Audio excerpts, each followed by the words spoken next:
Hello Myra. Hello Jonna. They've given up. Somebody took the record.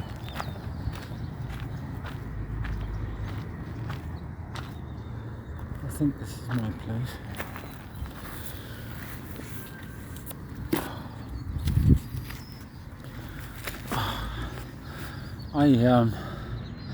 I just had a really interesting conversation with a guy called Geraldo, with a G, not an H, but Gerald. He sounds like he's like the nexus of a huge web of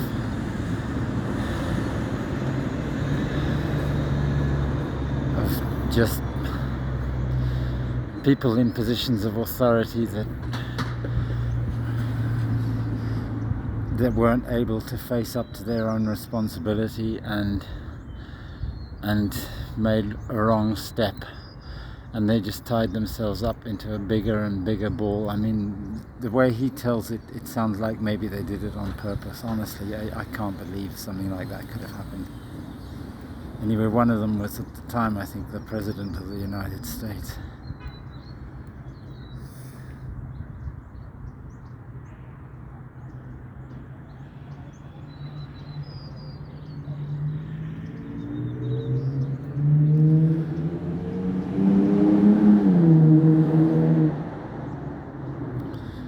What he thinks is that we should get mobile homes and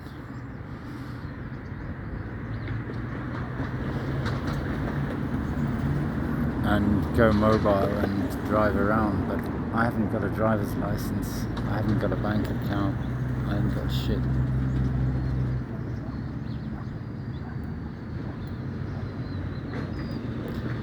Maybe I could try and win a mobile home from O'Malley's. There's a solar panel on the roof, sponsored by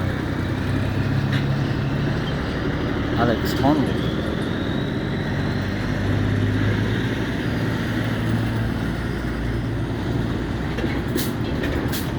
Or I could just get a fucking trip into outer space free from Richard Branson.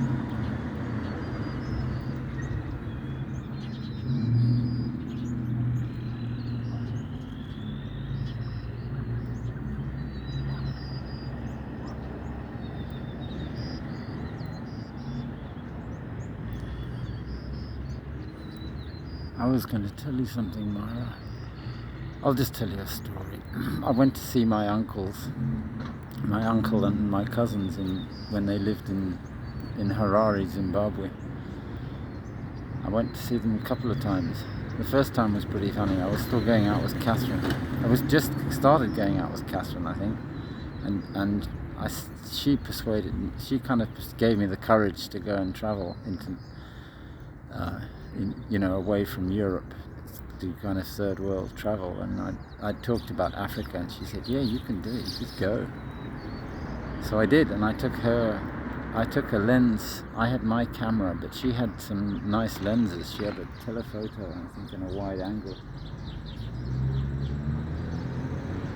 lens, and I took her lenses and took some advice from her about how to buy stuff, and I bought my stuff, and I stuck it all in a bag. But I had a feeling, because I think I'd been before, got to get the order right.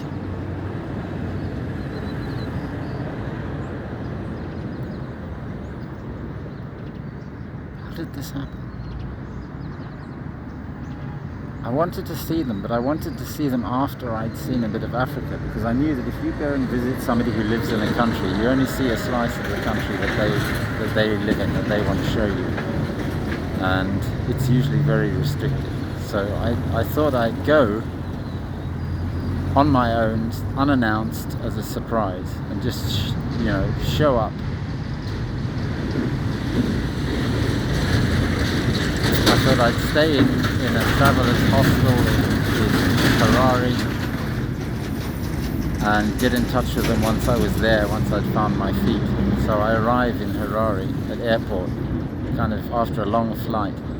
I'm all bleh. I go out, I hire a car, I chuck my bag in the back of the car, and I'm driving down the road from the airport, looking for a hotel in town. And there's a guy hitching. I pick him up, a black guy.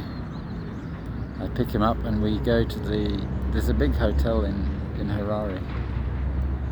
We go to this big hotel and I'm still all woozy from the flight. I still don't know what I'm doing. I'm in a strange country, everything's fucking weird. I managed to park the car, I open the car, and I leave my backpack on the back seat of the car.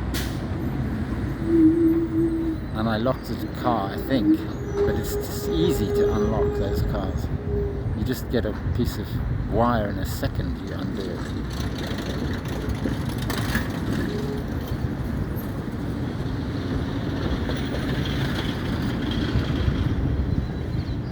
I didn't know much about car locks. I think I knew more about door locks.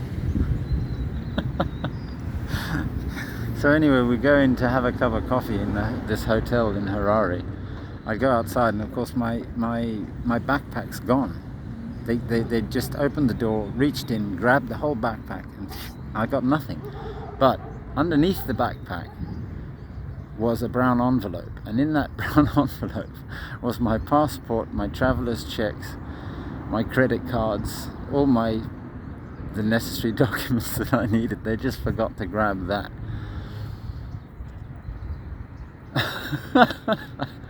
I've still got the hire car, I've still got the keys, I've got all my documents, I've got no stuff, no clothes, nothing. And so we go to the police station to report the theft. And by accident, I have to give an address. Where am I staying? I have to give an address. I don't know. I haven't found the fucking hostel yet. So I give my uncle's address, Grant, 1 Star Turn, Vainona, Harare. And I think I even give them the phone number or something. And we're waiting at the police station. After about an hour, the police, it's fucking chaos in there. After an hour,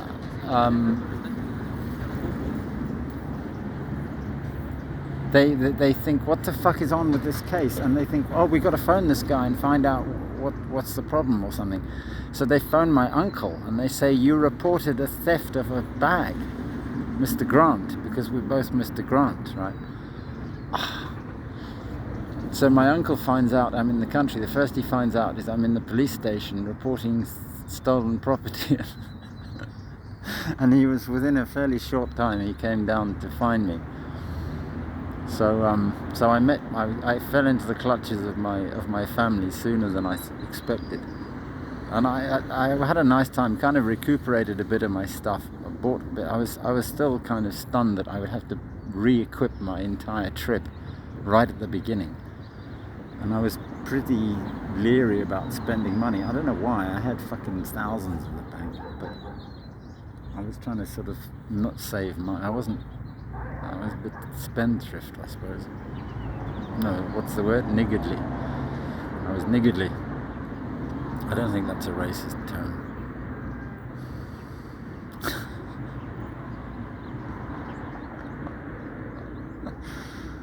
So I feel too constrained in Harare. I've got no transport. I took the hire car back. I couldn't afford to hire it for ages and ages. I just thought I'd hire it for a day and sort myself out. So I'm at their place, we buy some stuff. I decide to go to Malawi. I re-equip myself enough in Harare to be able to fly to Blantyre in Malawi. And then I'll tell you the story about Malawi later. But in Malawi, I hired a car again. I got a bit better at this. Hired a car, drove to a nice place I thought had potential, called Monkey Bay. And I'd heard that there was a good place. I had the Africa on a Shoestring book, and so I drove and I found this hotel and I stayed in this hotel. I'm sitting in this kind of posh lakeside resort hotel, beautiful manicured lawns, a uniformed black servant supplying me with whatever drink I wanted to buy under a silly little parasol on the beach, and I'm lonely and bored, sitting there thinking, what the fuck do I do now? And I think the waiter said, you can go to Monkey Bay. That's better. And it was only about 20k up the coast, up to the peninsula I was on. So I get in this little 2-wheel drive, tiny little Suzuki or something. Really wasn't meant for this shit. And I take it over this incredibly bumpy, bouldery road. And I'm worried about how much damage I'm doing to the car and what they're going to charge me when I take it back. I'm hitting the undersill on the rocks, and it's bang, bang, bang. It was real tough driving down there. It was a 4-wheel drive track for sure, not for this little thing. But anyway, I got there and I met various people. I met some Israelis, and I met 2 Danish girls, and I met Lakshen Shambudzu, who was the guy who I bought a canoe for, and it was him who took me across to this little island off Monkey Bay and cooked me sadza and tigerfish. My dad and my uncle used to say, you don't eat tigerfish, they're full of bones, they're just sport fish, you catch them just for sport, but you can eat them. It's quite nice. Not as nice as piranha.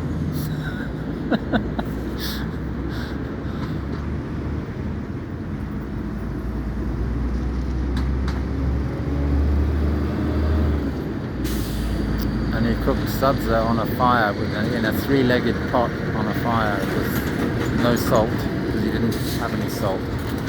And it's like bread with no salt. It has a really raw taste. And we had this bit of tigerfish roasted on the open flames, but it was okay. It was food. It was good.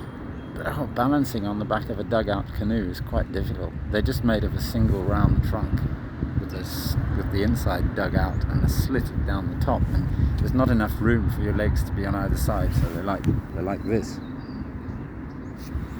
And you're sitting in there and you're paddling like this, and the whole log is going.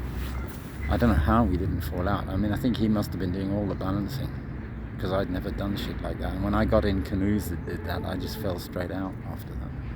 Well, that was several years later, maybe. And I met his family and saw how he lived. He lived on the beach, and a beautiful little village on the beach. There's sand everywhere there, and so it was amazing. I met his family and kind of made friends with him. And when he asked me, he said, I have to hire the canoe in order to be able to do this business of mine, he was a tour. That was his trip. He did a kind of traditional tour in a dugout canoe across to the island with lunch, and then paddle back and learn a bit about real kind of African fishing. I think we caught that tigerfish. He caught it.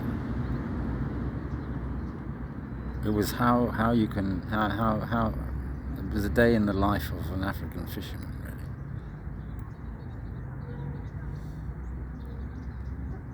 That was his tour, but he used to have to pay 75% of what he earned to the guy who owned the dugout canoe.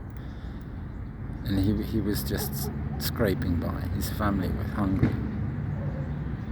And so I gave him the capital he needed. It wasn't very much money to me, to buy his own dugout. And when you buy a dugout, you actually hire someone to go out, fell a tree, bring it back and make it. It's all. He asked for enough for that, and that's what I gave him. It was quite hard communicating just by post. But even he wrote to me about 6 months later and said he wanted money to buy paint and to paint it. And I thought, oh no, he's going to spoil it. They look much better if they just dug out canoes. But I didn't know how he was going to paint it. Maybe he was going to paint it with lots of bright colours and but I thought it looked better like it was. He said it would last longer if it was painted. And I thought it would last a few years, and hopefully he can sort himself, get himself out. I lost touch with him. I just didn't want him to paint it. That's not the traditional way to do it. Funny thing about that place, that you could hardly get anything, but the one thing that did get through there was a Carlsberg truck and a Coca-Cola truck, and you could buy cold Coca-Cola in refrigerators in every village in Africa, and probably cold Carlsberg. I didn't drink much of it. And these multinationals are incredible. The good they could do if they only just decided to. Oh, it's awful.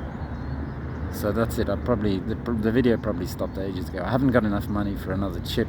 I've only just got enough money for my rent, and it's been lovely talking to you, Myra. I was talking to you, I think, most of the time, because this is my place or your place. Oh boy. I don't know where this goes. I don't know where it goes. It's fun at times, but last night I thought, is there anything in the world that isn't my fucking responsibility? Is there anything? And I just cried. Big boss man. Bye bye.